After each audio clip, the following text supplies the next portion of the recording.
Hello, this is Jed Hafer at the Love and Logic Institute, here with Dr. Charles Fay. Hey there. And this is our maiden voyage for the podcast. Yeah. It's also our first one. Man, did it hurt when that guy hit me with the champagne outside. Ow. Yeah, we shouldn't have done that. This is sort of intimidating because I've actually never cast pod before. Have you ever cast pod? No, I haven't. I don't understand what that is. I don't either. It's scary, though. Yeah. But we know that we're just going to talk about some stuff, and it's going to be kind of informal. It's going to be amazing. It's going to be amazing. Yeah. People will say that's some of the best pod I've ever seen cast. Yeah. So what's on your mind, Jed?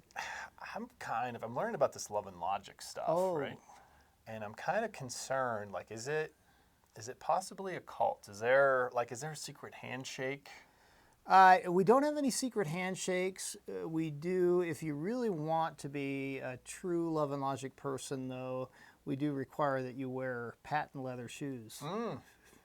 It's white ones. Okay. It's it's actually in the guidebook. And are there meetings in the woods?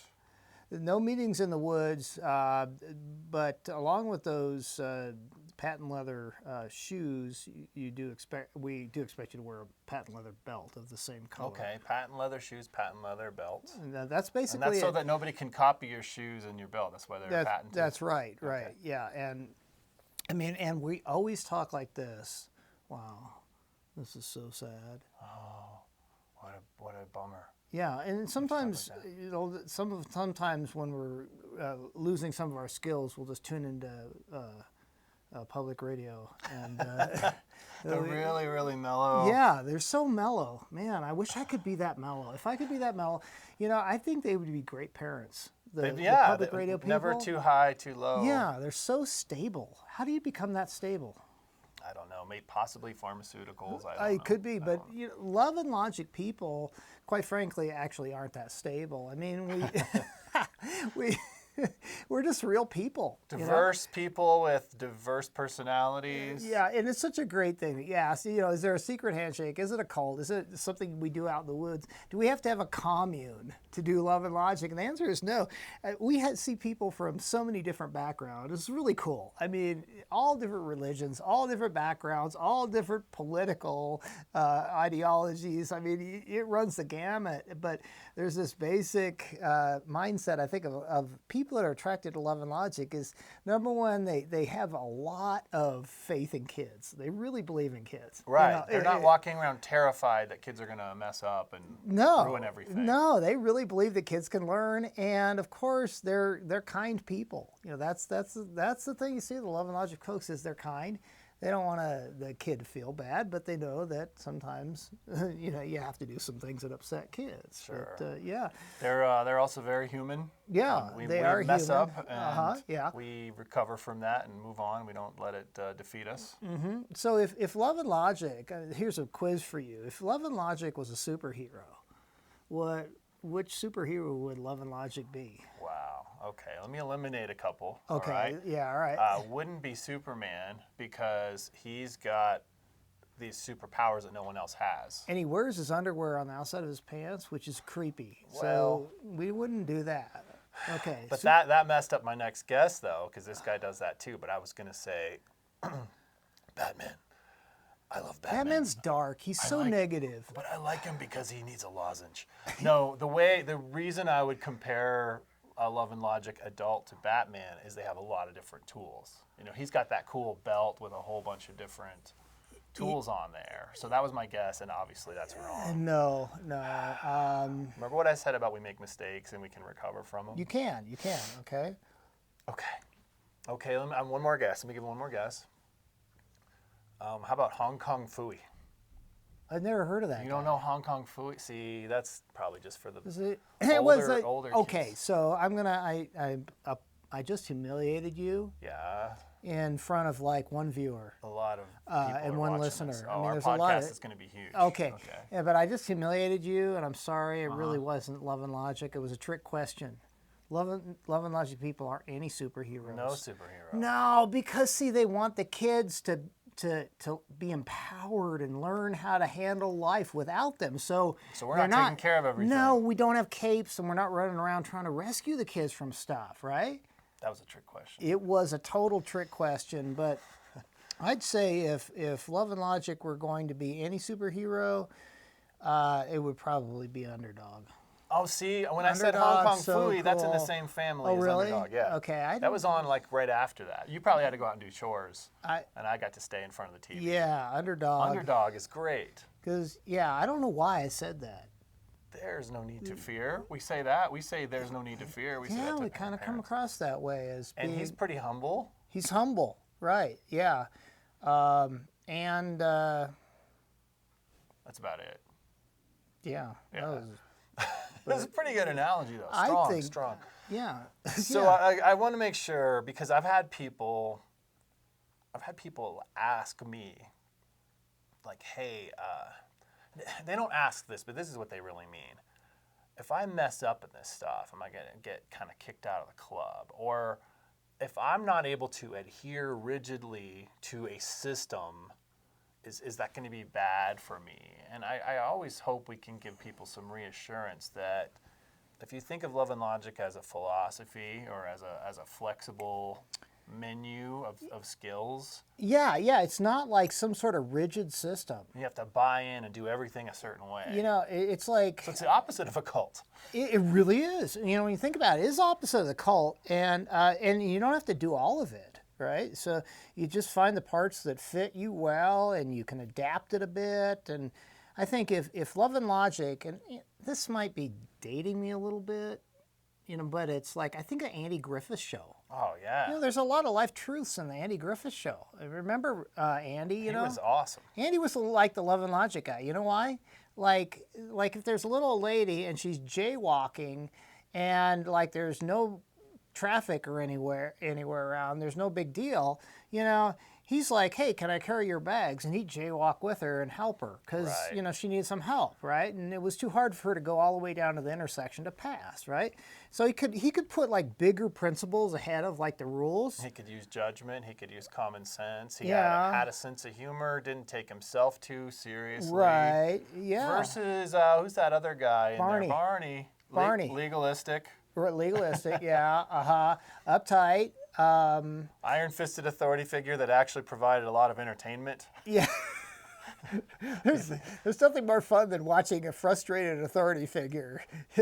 That's Love and Logic, yeah, really. That's yeah. a great comparison. Barney Fife. It was not Love and Logic, but Otis was definitely not Love and Logic because Otis was the guy that would stagger in and And he'd lock he'd himself in sleep the jail it cell. off and drunk. Otis guy. could be like consequences. Like he could be like natural. It's gonna come. It's gonna happen. You try not to let it ruin your day. You learn from it. You use it as an example and say, well, that I'm not makes- going to be like Otis. That just made absolutely Is that no a sense. stretch? That was a total That stretch. absolutely made no sense whatsoever. Okay, we don't know who Otis is No, and in so the story. no, he doesn't fit. But in there. Andy is a leader who uses judgment and common sense and doesn't try to control everything. control everybody. Yeah, he doesn't try to control everybody. That's the Love and Logic person is they're not walking around all the time trying to control people. Well, that's not true. They do try to control somebody, and that's themselves. It kind of reminds me the other day when I was driving, and I try to control other people when I'm driving. I really do. That's hard. Yeah, but I'm always I find myself by the way, in Colorado, in the Front Range where we live, they call it the Denver area, the Front Range.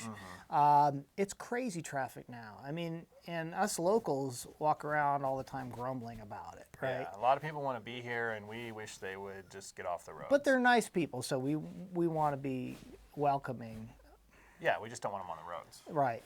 They have to stay home all the time. But I was thinking about Love and Logic. It's like somebody gave me great advice. You know, when you're driving around a lot of traffic, you need to stay your lane. I mean, you need to be focusing mostly on what you're doing and keeping an eye out for what's going on with other people so you don't get hurt. But don't be like getting upset or obsessed with what other people are doing because then you take your eye off the road. You take your eye off of your lane, off of what you need to be doing. And isn't that what can happen so often in parenting? Is like we start thinking, well, so and so is letting their kids do this, and so's doing this and that and all that, and all the neighbors, they spent $600 for a baseball bat. I guess we have to too. And yeah, I bought a $40 bat for my son though. That's better. That's a little better. Yeah. 600. Yeah. You can only control yourself ultimately. Right. Yeah. Only. And that's if you've had enough coffee. I mean, that's not even a guarantee. Yeah. Yeah. Which I have not. Mm-hmm. It's good stuff. So, other questions about Love and Logic, people? What is so? Along those same lines, I'll get the but my kids are already older. It's that I've heard this stuff and it sounds great for little kids, but my kids are already advanced into their tweens or teens or even young adults. So I feel like it's too late. I feel like it's too late to change or add any skills or do anything different with my philosophy. Mm-hmm. Mm-hmm. You know what therapists always say about that? When people ask, is it too late? Unfortunately, I know a lot of things that therapists say. I'm not going to say why. Therapists always but why do say they this. Okay, you want to hear it? Because I can't help you unless you want to be helped. That's just one of the things that therapists say. But therapists say as long as there's air in your lungs, it's not too late. Oh, that's a good therapist. Yeah, line. it's really that sounds almost too smart for something for a therapist to say. Yeah, but that's no offense. See, I like therapists. But yeah, as long as we are motivated to change, see, how do we affect change on other people? Well, it involves plucking something out of our own eyeball, and there's a big log in there. Of course, not everybody knows about that, but I've got a log in my eyeball. It's basically a New Testament idea that we want to take the log out of our own eye or deal with what we're doing wrong before we go and try to control other people. And the fun notion there, the truth is that we never get that thing out of there. It never comes. It just, it's like the clowns coming out of the car at the circus. They just keep coming, keep coming, keep coming. And so we never get to that point where we reach self-perfection. So we've still got like a cord of wood in our eye. Exactly. And we've got to try to get that speck out of the neighbor's eye. Exactly. I love that because that's really, regardless of whether somebody is a Bible believer or not, that's a prime concept that goes across all different belief systems. Applies in a lot of situations. It's like, how about 12-step groups? I mean, it's basically, one of the key concepts there. It's like, I'm not focusing on other people. I can't control them, right? Not responsible for other people's emotions. I'm responsible for what I do. It's huge. And it's never too late. I heard your dad say this. Somebody said, I want to learn how to play the trombone as good as you do because he plays really, really well. Yeah, he does. And he said, hey, in 5 years I could have you playing just about any piece of music. And the guy said, well, in 5 years I'm going to be, and I think at the time it was like 60 years old. And he said, well, how old are you going to be in 5 years if you don't learn how to play the trombone?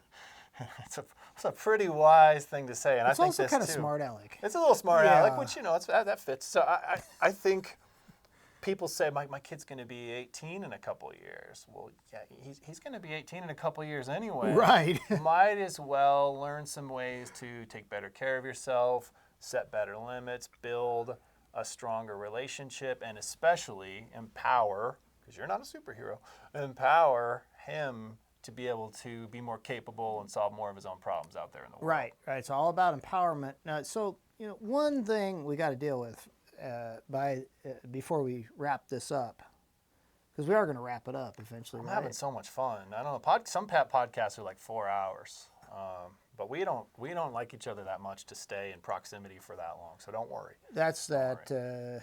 Yeah, that's called the Filibuster Podcast. I ran out of stuff to say 3 hours ago. But let's just keep going. But before we wrap it up, you had something about. I know what I'm just thinking about how to say it dramatically with some flair. Are Love and Logic people like like those telemarketers? who they're talking about, they say your name a lot.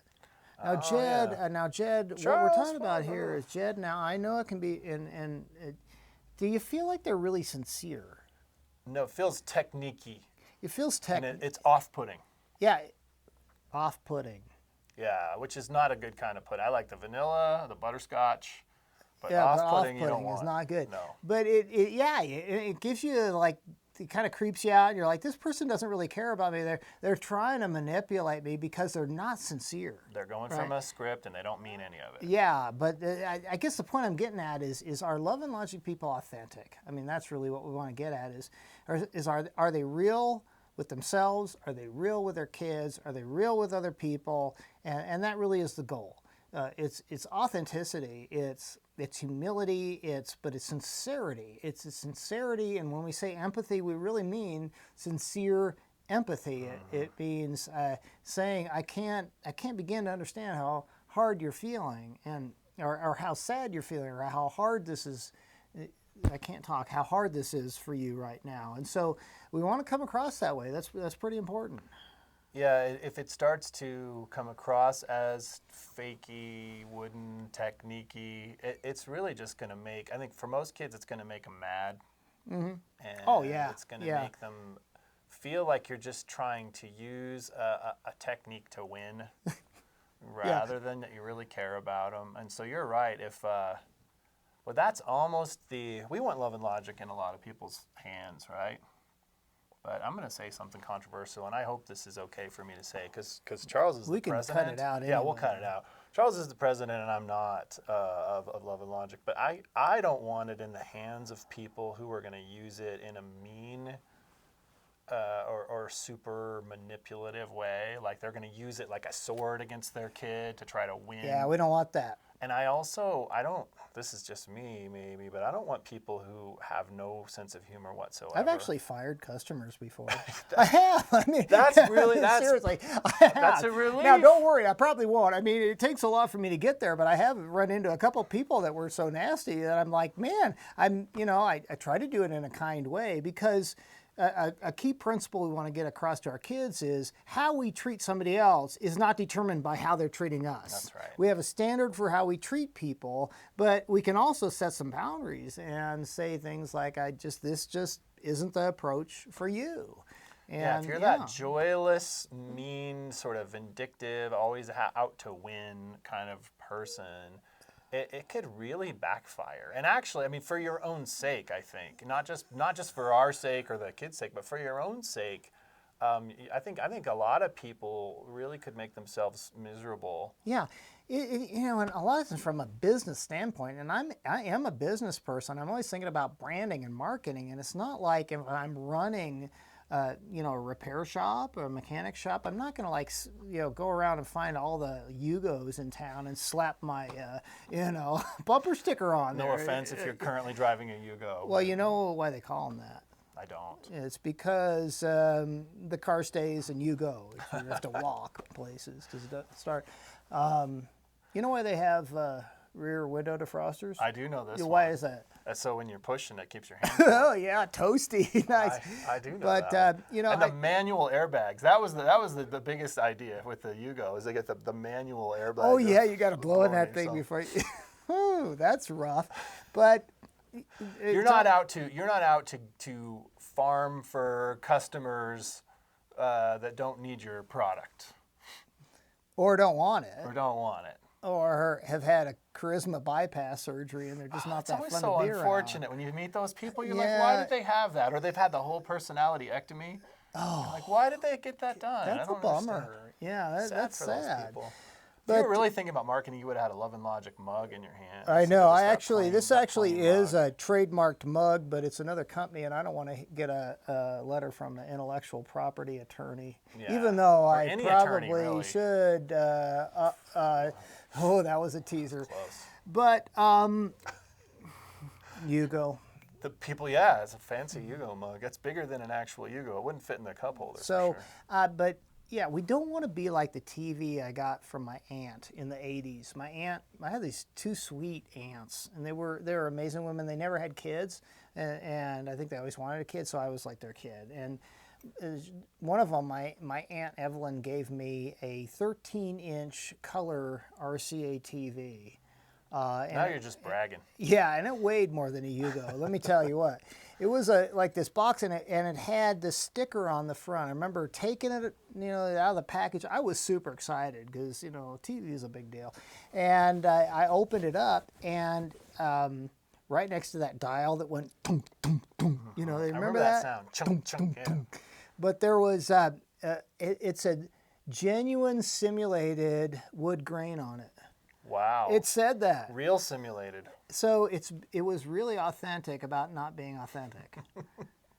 You don't want to be like that. No, we want to be sincere. So, Jed, any more thoughts before we release these people from the pain and suffering that they're experiencing right now? I'm excited for the people that are going to be Googling Yugo, and they're going to be Googling the Andy Griffith Show. You're kind of like my Aunt B, honestly. That's what I really look up to someone. They're like an Aunt B. I'm like Aunt B? That's what I wanted to leave you with. It's just a compliment there. Like Aunt B made delicious pies and baked goods. No, she was fantastic. She was full of wisdom. I'm not talking to you anymore. Anyway, friends, thanks for watching. Thanks for listening. If you're those people who can't see our faces, those fortunate. We're smiling. Those a people, lot. but we're smiling at you. And tune in next time. We're going to talk about some really important stuff next time. Yeah. Yeah. Like if Love and Logic was a mythological character, like an animal, a mythological animal, what would it be? Yeah. You'll have to tune in next time. Yeah, to find this out. is important stuff. Bye-bye. Bye.